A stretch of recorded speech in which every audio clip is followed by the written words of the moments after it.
ओम शांति। मैं आत्मा सर्वोत्तम पुरुषार्थी आत्मा हूँ। इस शरीर रूपी रथ को स्वाहा करने वाली, तन मन धन से बाप के यज्ञ में समर्पण होने वाली सर्वोत्तम पुरुषार्थी आत्मा।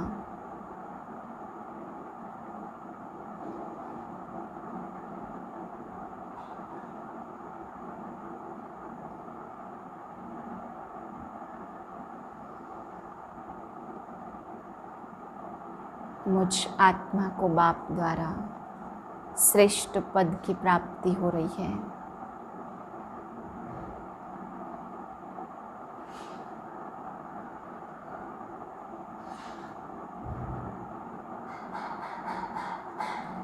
इसी श्रेष्ठ स्थिति में आज के महावाक्य सुनते हैं।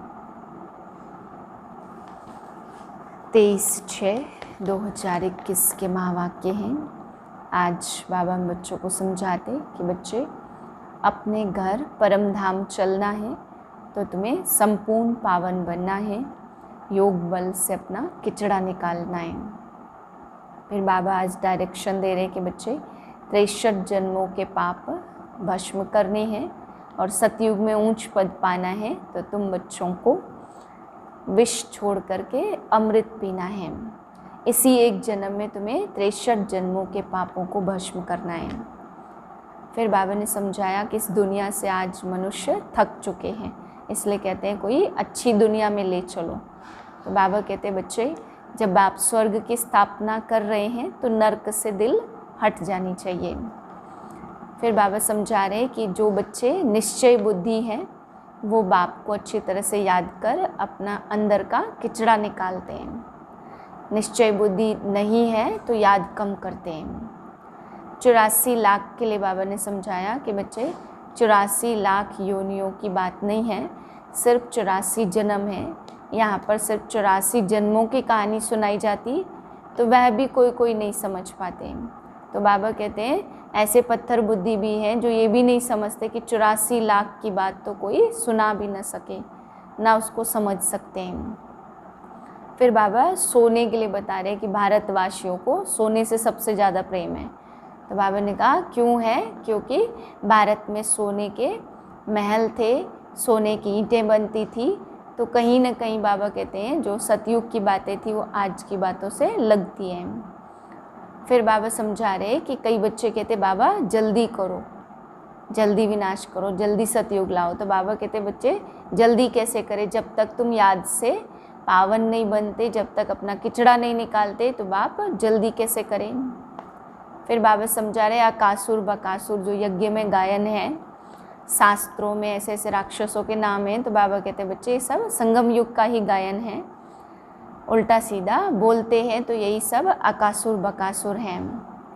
फिर विघ्नों के लिए भी बाबा ने आज समझाया कि इस रुद्र यज्ञ में विघ्न बहुत पड़ने हैं। वहाँ तो दिखाते कि असुर आकर के गोबर गंध हड्डी आदि डालते थे, परंतु बाबा कहते बच्चे इस समय बहुत ही इस ज्ञान यज्ञ में विघ्न पड़ते हैं, जिससे फिर अबलाओं पर अत्याचार होते हैं। अबलाएँ यानी माताएं श्रेष्ठ बनना चाहती हैं तो उनको पावन बनने के लिए अत्याचार करते हैं। तो बाप कहते बच्चे कुछ सितम भी सहन करने पड़ते, क्योंकि राजधानी स्थापन होनी है तो सहन तो करना पड़े ना। बाबा ने क्रिश्चियन धर्म का उदाहरण दिया कि क्रिश्चियन धर्म में कहते कि फांसी चढ़ाते हैं तो भी भगवान को याद करो। तो बाबा कहते बच्चे तुम थोड़े बहुत सितम सहन करो तो भी बाप की याद में रहो। फिर बाबा समझा रहे कि इस ज्ञान यज्ञ में आने से तुम्हारी बहुत बड़ी आमदनी है। यहाँ कोई छोटी मोटी आमदनी नहीं है, इसलिए याद रहे कि कभी भी उबासी आदि ना आए। बाबा कहते दुकानदार को कभी उबासी नहीं आती, जब तक ग्राहक की पूरी जेब खाली ना कर ले, पूरी आमदनी ना करे, तब तक लगे ही रहते हैं। ऐसे ही बाबा कहते यहाँ बहुत बड़ा व्यापार है, बहुत बड़ी आमदनी है, तुम विश्व का मालिक बनते हो, इसलिए तुम्हें उबासी नहीं आनी चाहिए। फिर बाबा के रथ के लिए बाबा ने समझाया कि शिव बाबा जिस रथ में आता है वो पूरा अनुभवी है। बाबा कहते कि ये बचपन में गावड़े का छोरा था, फिर पुरुषार्थ करके विश्व का मालिक बनते हैं। तो इतना श्रेष्ठ बनते हैं जो ये बाबा का रथ बन जाते। बाबा कहते बचपन में तो 10 आने मन अनाज बेचता था, फिर बहुत बड़ा जवाहरी बन गया और अभी बाप का बन करके जवाहरात का धंधा करते हैं। मीठे बच्चे, याद से आत्मा का किचड़ा निकालते जाओ। आत्मा जब बिल्कुल पावन बने तब घर चल सके। प्रश्न है, इस अंतिम जन्म में बाप के किस डायरेक्शन को पालन करने में ही बच्चों का कल्याण है? उत्तर है, बाबा कहते मीठे बच्चे, इस अंतिम जन्म में बाप से पूरा वर्षा ले लो।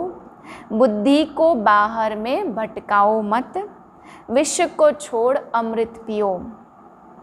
इस अंतिम जन्म में ही तुम्हें 63 जन्मों की आदत मिटानी है, इसलिए रात दिन मेहनत कर आत्माभिमानी बनो। ओम शांति। शांति धाम विश्रामपुरी है। इस दुनिया से सब थके हुए हैं, चाहते हैं कि हम अपने सुख धाम में जाएं। यह दुनिया अच्छी नहीं लगती। स्वर्ग को देखते हैं तो नर्क से दिल कैसे लगे। कहते हैं बाबा जल्दी करो, इस सुदुख धाम से ले चलो। बाप भी समझाते यह तो छी दुनिया है, इनका नाम ही है डेविल वर्ल्ड, नर्क। यह कोई अच्छा अक्षर है क्या? कहाँ डीटी वर्ल्ड और कहाँ डेविल वर्ल्ड। इस डेविल वर्ल्ड में सब तंग हो गए हैं, परंतु वापस कोई भी जा नहीं सकते। तमो प्रधानता की खाद पड़ी हुई है, वह खाद आत्मा से निकले उसके लिए पुरुषार्थ कर रहे हैं। जो अच्छे पुरुषार्थी हैं उनकी अवस्था पिछाड़ी में अच्छी हो जाएगी। यह पुरानी दुनिया खलास हो जाएगी। अब तो बाकी थोड़े रोज हैं। जब तक बाप आकर वापस न ले जाए तब तक कोई वापस जा नहीं सकते। दुनिया में दुख है ना, तो घर में भी कोई न कोई दुख रहता है।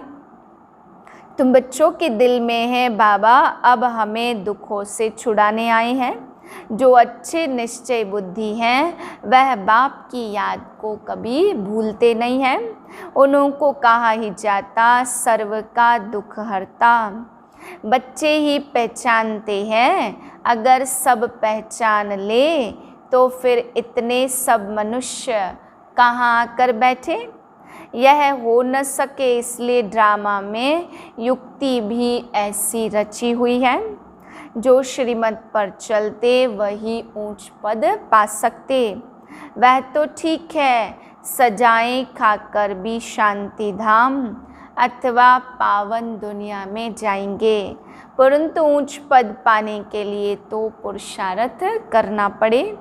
दूसरा, पावन बनने बिगर पावन दुनिया में कोई जा न सके। यह जो कहते हैं फलाना जोत जोत समाया वापस गया, यह हो नहीं सकता। जो पहले पहले सृष्टि पर आए हैं लक्ष्मी नारायण, वह भी वापस जा नहीं सकते, तो और कोई कैसे जा सकते। इनके भी अब 84 जन्म पूरे हुए, अब जाने के लिए तपस्या कर रहे हैं। सब पुकारते ही हैं एक बाप को, ओ गॉड फादर, ओ लिबरेटर। वह गॉड फादर है दुख हरता सुख करता। कृष्ण आदि और किसको थोड़े पुकारते हैं। क्रिश्चियन हो मुसलमान हो सब गॉड फादर कह बुलाते। आत्मा बुलाती है अपने फादर को। फादर कहते तब है जब समझते हैं हम आत्मा हैं।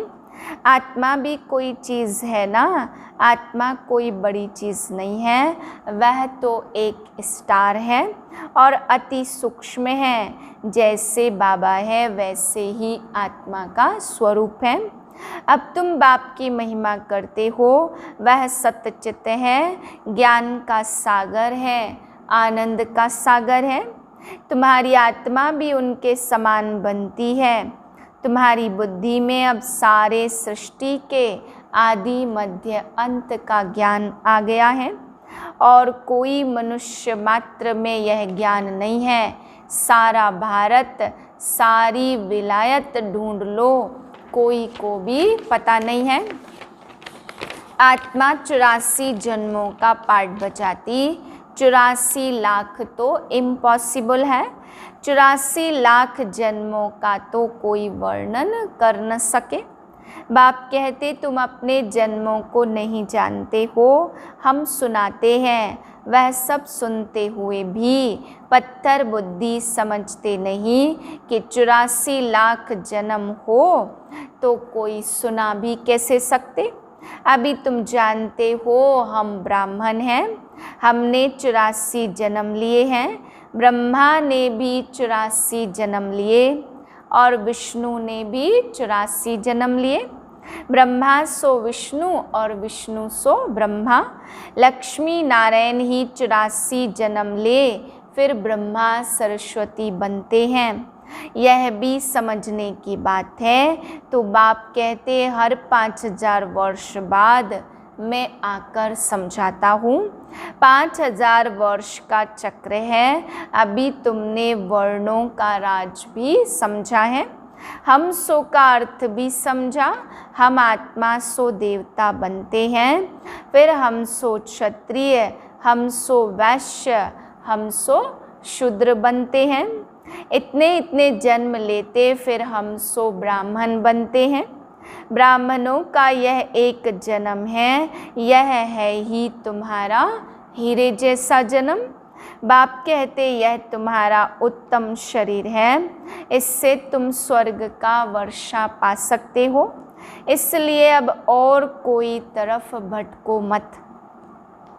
ज्ञान अमृत पियो, समझ में भी आता। बरोबर 84 जन्म लेते हैं। तुम पहले सतयुग में सतो प्रधान थे, फिर सतो बने, फिर चांदी की खाद पड़ी। एकदम पूरा हिसाब बताते हैं। अब गवर्नमेंट भी कहती सोने में खाद मिलाओ तो 14 कैरेट सोना पहनो। सोने में खाद डालना यह भारतवासी अब शकुन समझते। शादी कराते हैं तो एकदम सच्चा सोना पहनते। सोने पर भी भारतवासियों का बहुत प्यार है। क्यों भारत की बात मत पूछो, सतयुग में तो सोने के महल थे, सोने की ईंटें थी। जैसे यहाँ ईंटों की ढेरी लगी रहती, वैसे वहाँ सोने चांदी की ढेरी रहती। माया मच्छंदर का खेल दिखाते, उसने सोने की ईंटें देखी, सोचा ले जाता हूँ।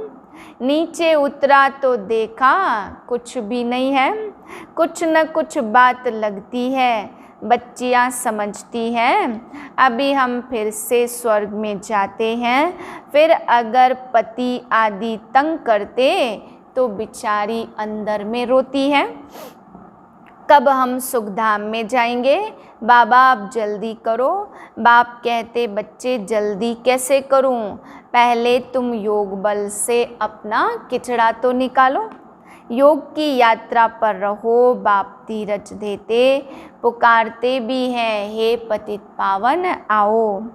गाते भी है सर्व का सदगति दाता एक। यहाँ की ही बात है, अकासुर बकासुर यह सब बातें इस संगम समय की है। यह है ही आसुरी दुनिया। तो बाप समझाते मैं कल्प कल्प संगम पर आता हूँ, जब सारा झाड़ जर्जरी भूत अवस्था को पाता है। तुम जानते हो सतयुग में हर चीज़ सतो प्रधान होती है। यहाँ इतने पंछी जानवर आदि हैं, यह सब इतने वहाँ नहीं होंगे। बड़े आदमियों के पास अच्छी सफाई रहती, उन्हों के रहने का स्थान फर्नीचर आदि बहुत अच्छा होता। तुम भी इतने ऊंच देवताएं बनते हो, वहाँ ऐसी कोई छीछी चीज़ रह न सके। यहाँ तो मच्छर आदि अनेक प्रकार की बीमारियाँ, कितनी गंदगी रहती। गावड़ों में इतना गंद नहीं रहता। बड़े बड़े शहरों में बहुत गंदगी रहती, क्योंकि बहुत मनुष्य हो गए हैं, रहने की जगह नहीं है। तुम सारे विश्व के मालिक बनते हो। मनुष्य गाते हैं घट में ही ब्रह्मा और घट में ही विष्णु, घट में ही 9 लाख तारे, ब्रह्मा सो विष्णु बन जाते हैं। विष्णु के साथ सितारे भी हैं। सतयुग में यह देवता बनते हैं तो इतने थोड़े होते। झाड़ पहले छोटा होता फिर वृद्धि को पाता है। सतयुग में तो बहुत थोड़े होंगे। मीठी नदियों के ऊपर रहते होंगे। यहाँ नदियों से बहुत कैनाल्स निकालते हैं। वहाँ कैनाल शादी थोड़े होते। मुट्ठी जितने तो मनुष्य होते। इतने के लिए गंगा जमुना तो है ही नहीं। इतने के लिए गंगा जमुना तो है ही। उन नदियों के आसपास रहते 5 तत्व भी देवताओं के गुलाम बन जाते। कभी भी बेकायदे बरसात नहीं पड़ती, कभी नदी उछल नहीं खाती। नाम ही स्वर्ग तो फिर क्या। अब कहते स्वर्ग की आयु इतने लाख वर्ष है। अच्छा भला वहाँ कौन राज्य करते थे, यह तो बताओ। कितने गपोड़े लगाते रहते हैं। तुम जानते हो हम कल पहले मुआफिक यह पाठ बजा रहे हैं। रुद्र ज्ञान यज्ञ में अनेक प्रकारों के असुरों के विघ्न पड़ेंगे। फिर मनुष्य समझते असुर लोग गंध गोबर आदि डालते हैं, परंतु नहीं, तुम देखते हो कितने विघ्न पड़ते हैं। अबलाओं पर अत्याचार होते तब तो पाप का घड़ा भरेगा। बाप कहते थोड़ा सहन करना पड़ेगा। तुम अपने बाप और वर्षे को याद करते रहो। मार खाने समय भी बुद्धि में याद करो शिव बाबा। तुमको तो बुद्धि में ज्ञान है। किसको फांसी पर चढ़ाते तो पादरी लोग कहते गॉड फादर को याद करो। ऐसे नहीं कहेंगे कि क्राइस्ट को याद करो। इशारा गॉड के लिए करते। वह इतना लवली है, सब उनको पुकारते। आत्मा ही पुकारती है। अब आत्माभिमानी बनने में ही मेहनत है। 63 जन्म तुम देह अभिमान में रहे हो। अभी इस एक जन्म में वह आधा कल्प की आदत मिटानी है। तुम जानते हो आत्माभिमानी बनने से हम स्वर्ग के मालिक बन जाएंगे। कितनी ऊंच प्राप्ति है। तो रात दिन इसी कोशिश में रहना पड़े। मनुष्य धंधे आदि के लिए भी मेहनत करते। आमदनी में मनुष्य को कभी झुटका या उबासी नहीं आएगी, क्योंकि आमदनी है। पैसे की खुशी रहती है, थकने की बात ही नहीं रहती। बाबा भी अनुभवी है ना। रात को स्टीमर्स आते थे तो आकर माल खरीद करते थे। जब तक ग्राहक की जेब खाली न करे तब तक उनको छोड़े नहीं। बाबा ने रथ भी पूरा अनुभवी लिया है। इसने सब अनुभव किए। गावड़े का छोरा भी था, 10 आने मन अनाज बेचता था। अभी तो देखो विश्व का मालिक बनते हैं। एकदम गावड़े का था, फिर चढ़ गया तो एकदम जवाहरात के धंधे में लग गया। बस जवाहरात की बात है। यह फिर है सच्चे जवाहरात और यह होता है रॉयल व्यापार। बाबा बहुत अनुभवी है। बाबा वाइसराय आदि के घर में ऐसे जाते थे जैसे अपना घर। इसको फिर कहा जाता अविनाशी ज्ञान रत्न। जितना यह बुद्धि में धारण करेंगे इससे तुम पदमपति बनेंगे। शिव बाबा को कहा जाता सौदागर रत्नागर। उनकी महिमा भी गाते और फिर कह देते सर्वव्यापी। महिमा के साथ फिर इतनी ग्लानि। कैसी हालत हो गई है भक्ति मार्ग की। बाप कहते जब भक्ति पूरी होती तब भक्तों का रक्षक बाप आते हैं। बहुत भक्ति कौन करते यह भी सिद्ध हो जाता है। सबसे जास्ती भक्ति तुम करते हो, वही यहाँ आकर पहले पहले ब्राह्मण बनते हैं और बाप से वर्षा लेते हैं। फिर से पूज्य बनने का। रावण ने पुजारी बनाया और बाप पूज्य बनाते। यह है भगवानोवाच। भगवान एक है, दो तीन भगवान होते नहीं हैं। गीता भगवान की गाई हुई है। शिव भगवानोवाच के बदले कृष्ण का नाम ठोक दिया है, तो कितना फर्क हो गया। ड्रामानुसार फिर भी गीता का नाम ऐसे बदलना ही है। फिर बुलाते हैं कि हे पतित पावन आओ। बाप पावन बनाते और रावण पतित बनाते, तो समझने की कितनी बुद्धि चाहिए। श्रीमत श्रेष्ठ ते श्रेष्ठ मत है ही एक बाप की। यह लक्ष्मी नारायण स्वर्ग के मालिक बाप की मत से ही बने हैं। अच्छा, मीठे मीठे से लदे बच्चों प्रति माता पिता बाप दादा का याद प्यार गुड मॉर्निंग। रूहानी बाप की रूहानी बच्चों को नमस्ते। हम रूहानी बच्चों की रूहानी बाप को नमस्ते। धारणा के लिए है पहली पॉइंट, इस एक जन्म में 63 जन्मों के पुराने देह अभिमान की आदत मिटाने की मेहनत करनी है। आत्म अभिमानी बन स्वर्ग का मालिक बनना है। दूसरी पॉइंट, इस हीरे तुल्य उत्तम जन्म में इस बुद्धि को भटकाना नहीं है, सतो प्रधान बनना है। अत्याचारों को सहन कर बाप से पूरा वर्षा लेना है। वरदान है सोचना, बोलना और करना तीनों को समान बनाने वाले सर्वोत्तम पुरुषार्थी भव। सभी शिक्षाओं का सार है कि कोई भी कर्म से देखने, उठने, बैठने, चलने, सोने से फरिश्तापन दिखाई दे। हर कर्म में अलौकिकता हो। कोई भी लौकिकता कर्म व संस्कारों में न हो। सोचना, करना, बोलना सब समान हो। ऐसे नहीं कि सोचते थे कि यह न करें लेकिन कर लिया। जब तीनों ही एक समान और बाप समान हो, तब कहेंगे श्रेष्ठ व सर्वोत्तम पुरुषार्थी। स्लोगन है जिम्मेवारी उठाना, अर्थात एक्स्ट्रा दुआओं का अधिकारी बनना।